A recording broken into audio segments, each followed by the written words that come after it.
ഫുളൈൽ ഇബ്നു ഇയാദ് റളിയല്ലാഹു അൻഹു ഒരു കാര്യം കൂടി വായിക്കാം. ഫുളൈൽ ഇബ്നു ഇയാദ് തങ്ങൾ പറഞ്ഞ കണ്ടില്ലേ, മൻ അഹബ്ബ സാഹിബ ബിദ്അത്തിൻ അഹ്ബത്തല്ലാഹു അമലഹു. ഇതിന്റെ വിഷയമാണ് ഇതൊക്കെ.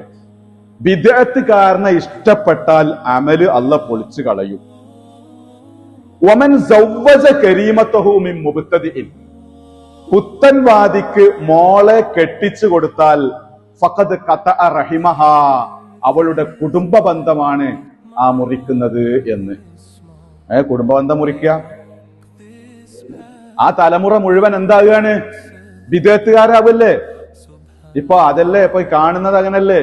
ഇപ്പൊ റബീഉൽ ആഖിർ മാസത്തിലൊക്കെ പഴയ കാലത്ത് കല്യാണം പോലെ വലിയ പന്തലിട്ട് ടാർപ്പായൊക്കെ വലിച്ചു കെട്ടി നൂറുകണക്കിന് കസേരയൊക്കെ വെച്ചിട്ടായിരുന്നു പഴയ കാലത്ത് മുഹിയുദ്ദീൻ റാത്തീബ് നടത്തിയത്. എന്നോടത്ത് ഇപ്പൊ അവിടെ ഖത്തീബ് ഉസ്താവും മുക്രിസ്താവും ഒരു 3-4 ആൾക്കാരാക്കി. കാരണം അവിടെ ഒരു പുതിയാപ്പള ആരായിട്ടുണ്ട്? മുജാഹിദ് ആയിട്ടുണ്ട്.